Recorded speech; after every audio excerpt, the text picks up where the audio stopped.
Hello everyone, mathematics की classes हमारी continue थी और क्लास 7 मैथमेटिक्स में हमारी एक्सरसाइज 3.3 चल रही थी। तो 3.3 के फर्स्ट और सेकंड क्वेश्चन हमने सॉल्व कर लिए हैं। आज हम बात कर रहे हैं क्वेश्चन नंबर 3 की। क्वेश्चन नंबर 3 है, number of children in 6 different classes are given below, represent the data on a bar graph. यानी यहाँ पर टेबल दे रखी है, इसमें क्लास भी दे रखी है और नंबर ऑफ चिल्ड्रंस दे रखे हैं, यानी हर एक क्लास में कितने स्टूडेंट्स हैं वो यहाँ पर शो करे हुए हैं। तो इस टेबल का हमें यूज करना है और जो भी डाटा हमको गिवन है उससे हमें क्या बनाना है, बार ग्राफ बनाना है। और बार ग्राफ बनाने के बाद हमारे पास कुछ यहाँ पर क्वेश्चन दिए गए हैं, तो इन क्वेश्चंस का भी हमें क्या करना है, आंसर देना है। तो चलिए हम बार ग्राफ कैसे बनाते हैं देखते हैं। तो स्टूडेंट्स, सबसे पहले आपको क्या करना है कि बार ग्राफ बनाने के लिए इस तरीके के ग्राफ पेपर की जरूरत पड़ती है। तो ये ग्राफ पेपर आपको लेना होगा और अब हम बार ग्राफ जो हमारे पास डेटा गिवन है उसको हम बार ग्राफ में किस तरीके से रिप्रेजेंट करेंगे और किस तरीके से हम बार ग्राफ बनाएंगे, तो चलिए देखते हैं। सबसे पहले हमें क्या करना होगा कि ये जो आपको एक्सिस नजर आ रहा है इसको हम बोलते हैं एक्स एक्सिस, ठीक है। तो यहां पर क्या करेंगे, हम एक लाइन सेगमेंट ड्रॉ करेंगे। लाइन सेगमेंट हम स्केल से ड्रॉ करेंगे और इस बार ग्राफ में हम बनाने के लिए पेंसिल का यूज करेंगे, यानी ये बार ग्राफ जो है वो पेंसिल से बनेगा। आप पेन का यूज यहाँ पर मत करना क्योंकि बार ग्राफ में मिस्टेक भी हो जाती है, कभी कभी हमें इरेज भी करना पड़ता है इसलिए। तो ये मैंने एक लाइन सेगमेंट ड्रॉ करा है, यहाँ पर एरो करा और यहाँ लिख दिया मैंने एक्स, यानी ये जो एक्सिस है उसे हम एक्स एक्सिस कहेंगे। और जहां से हमने स्टार्ट करा है वो हो जाएगा 0। उसके बाद सिमिलर हमको, जैसे हमने ये हॉरिजेंटल लाइन तो खींच दी, अब हमको वर्टिकल लाइन भी खींचनी है। तो हम इस तरीके से भी यहां पर भी लाइन सेगमेंट ड्रॉ कर देंगे।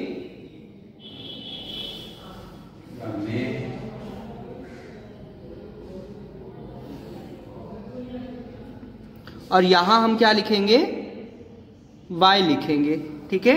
हमने इधर लिखा है x और ऊपर हमने क्या लिखा है, y लिखा है। तो अब हमारे क्वेश्चन में डेटा किस तरीके से दे रखा है, क्लास दे रखी है और नंबर ऑफ चिल्ड्रन दे रखी है। तो हम क्लास को x एक्सिस की तरफ लिखेंगे और नंबर ऑफ चिल्ड्रंस को हम y एक्सिस की तरफ लिखेंगे। अब यहाँ पर आप देखिए 135, 120, 95, 100, 90 और 80 इस तरीके से डेटा हमको गिवन है। तो हम ये नंबर तो हम वहां लिख नहीं सकते क्योंकि वहां पर हमें कैसे चलना होता है, सीरीज से चलना होता है। तो हम ऐसी स्केल लेंगे जिसमें ये सारे नंबर जो है वो कवर हो जाए। तो अब हम ग्राफ में इनको शो करते हैं। अब हम एक्स एक्सिस की तरफ लिख रहे हैं क्लासेस को। तो सबसे पहले हमको कौन सी क्लास दी हुई है, 5th क्लास दी हुई है। तो हम ये जो बॉक्स है इसको क्या कर देंगे, छोड़ देंगे।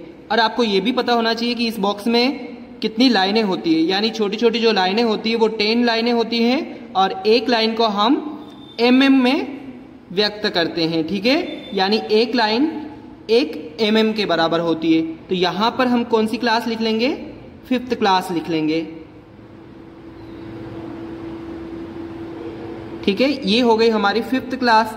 अब हम वापस ये वाला बॉक्स छोड़ के यहां पर लिखेंगे नेक्स्ट जो हमको क्लास दी हुई थी वो 6th क्लास। यहां पर कौन सी क्लास दी हुई है, 7th क्लास।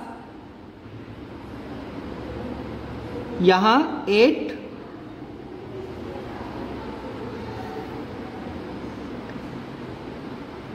आगे हमको 9th क्लास दी हुई है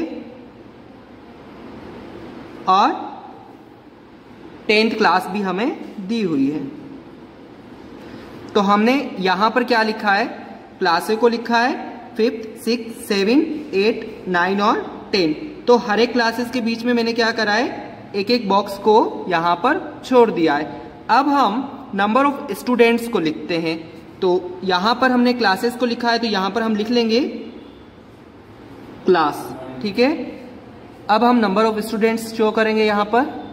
अब हम नंबर ऑफ स्टूडेंट्स के लिए स्केल जो लेंगे 0 के बाद हम स्केल ले लेंगे 10, उसके बाद 20। ध्यान रखना कि आपको यहां पर सीरीज से चलना है, यानी 10 के बाद 20, उसके बाद 30, 40, इसी तरीके से हम लिखेंगे आगे भी 50, 60, 70। हमारे पास जो डेटा गिवन था उसमें मैक्सिमम 135 तक था, यानी हम 140 तक यहां पर लिखेंगे। 80, 90, 100, 110, इसी तरीके से हम लिखेंगे 130 एंड 140। तो यहां पर हमने नंबर ऑफ स्टूडेंट्स लिखा है, तो यहां पर हम लिख भी देंगे नंबर ऑफ चिल्ड्रन था, तो यहां पे चिल्ड्रन लिखेंगे। ठीक है, तो ये चीजें भी लिखनी बहुत जरूरी है। तो अब हमने यहां पर क्लास भी लिखी और नंबर ऑफ चिल्ड्रंस भी यहां पर लिख दिया है। आपको सिर्फ यहां पर ध्यान रखना है कि आपको कौन सी स्केल लेनी है। ठीक है, तो हमने स्केल कौन सी ली है, 0 से 10 पर गए हम, यानी मैंने आपको बताया था कि एक लाइन 1 mm के बराबर होगा, और जैसे ही यहां पर कितनी लाइनें होती, 10 लाइनें होती, यानी 10 mm हो गया। 10 mm यानी 1 सेंटीमीटर। तो 1 सेंटीमीटर में हमने क्या लिए हैं, 10 स्टूडेंट लिए हैं। तो ये चीजें भी आपको लिखनी जरूरी है। अब आप एक बार वापस देख लीजिए, 5th क्लास में 135 चिल्ड्रन थे, 6 में 120, 7 में 95, 8 में 100, 9 में 90 और 10 में 80 चिल्ड्रन थे। तो इन्हीं को हम अब बार ग्राफ में शो करेंगे।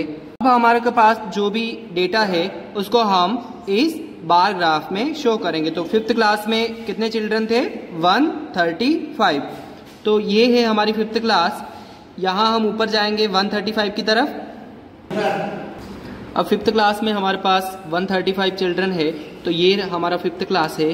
तो हमको इसी तरीके से y एक्सिस की तरफ जाना है, और 135 जहाँ पर है वहाँ हमें रुकना है। तो 130 तो हमें यहाँ पर मिल रहा है, 130 के बाद हमें 135 चाहिए। तो यहाँ इनके बीच में 10 लाइनें होती है, तो 131, 32, 133, 134 एंड 135, यानी 5 छोटी छोटी लाइनें हम यहाँ पर गिन लेंगे। उसके बाद हम क्या करेंगे, इसको स्केल से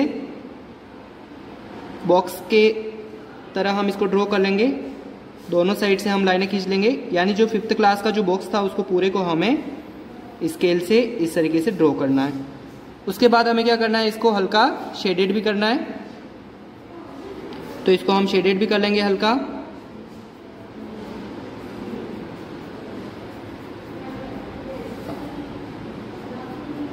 आप इसको अच्छी तरीके से शेडेड कर सकते हैं। और जैसे हमारे पास जो डेटा है वो कितना आया था, 135, तो यहाँ पर हम यहाँ लिख भी देंगे 135। सिमिलरली 6 में जो चिल्ड्रन थे वो कितने थे, 120 थे। तो 6 यहाँ पर हम ऊपर जाएंगे, 120 कहाँ आ रहा है, ये रहा 120। तो यहाँ पर इसी तरीके से जैसे हमने पहले किया है वैसे हम यहाँ पर भी लाइन बना देंगे, और इस साइड भी हम लाइन बना देंगे। यानी ये क्या रिप्रेजेंट हो रहा है, ये बार ग्राफ बन रहा है। ठीक है, और इसको हम क्या करेंगे, शेडेड कर लेंगे।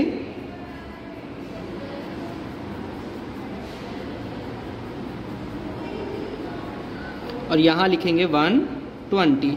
7th में चिल्ड्रन कितने थे, 95 थे। तो हम यहाँ ऊपर जाएंगे, ये रहा 95, यानी 90 से 5 लाइनें और ऊपर करनी है, 95 हो गया। ये हमने बना दिया, और इसको भी हम शेड कर देंगे।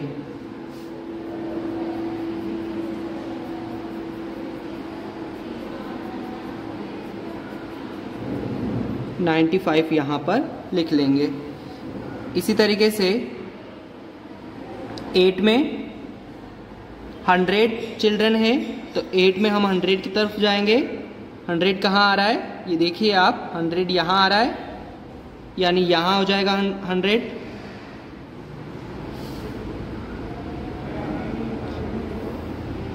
ये रहा 100 और इसे भी हम यहाँ लिख लेंगे 100 और इसको भी शेड कर लेंगे।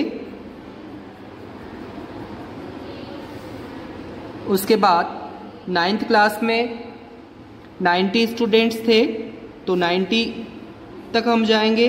ये रहा 90 और इसको हम इस तरीके से ड्रॉ करेंगे।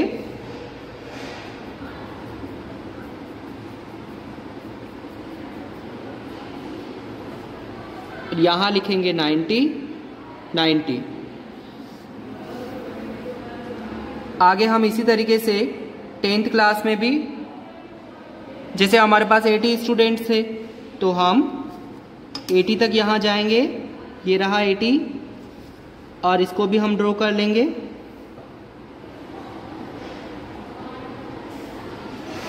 और यहाँ 80 लिख लेंगे और इसे हम शेड कर लेंगे। तो ये हमारा बार ग्राफ बनकर तैयार हो गया है। अब हम यहाँ पर इस बार ग्राफ में हमें स्केल भी लिखनी होती है। तो आप यहाँ पर देखिए, ये रहा 0 और ये है 10, यानी 0 से हम 10 पर आए हैं। लेकिन आपको ये ध्यान रखना है कि आपने जो ग्राफ लिया है, यानी ये ग्राफ का जो एक बॉक्स है वो किसके इक्वल है। यानी 10 छोटी छोटी लाइनें हैं, 10 mm हो गया तो 10 mm क्या होता है 1 सेंटीमीटर, यानी एक बॉक्स 1 सेंटीमीटर के इक्वल है। ठीक है, तो 1 सेंटीमीटर पर हमने कितने डेटा लिए, 10 डेटा लिए, यानी 1 सेंटीमीटर पर हमने 10 स्टूडेंट को रिप्रेजेंट किया है।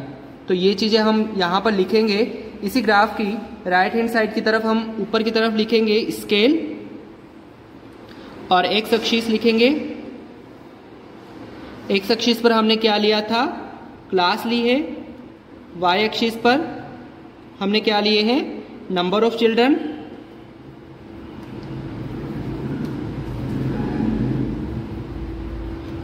अब आप देखिए, वाई एक्सिस पर हमने जो स्केल ली थी 1 सेंटीमीटर इज इक्वल्स टू क्या लिया था हमने, 10 चिल्ड्रन लिए थे। तो ये स्केल भी आपको समझनी बहुत ज़रूरी है कि किस तरीके से हमने स्केल ली है। तो दोस्तों ये था क्वेश्चन नंबर 3। उम्मीद है आपको ये क्वेश्चन अच्छे से समझ में आया होगा। इसी तरीके से हम नेक्स्ट क्वेश्चन भी सॉल्व करेंगे। Thank you.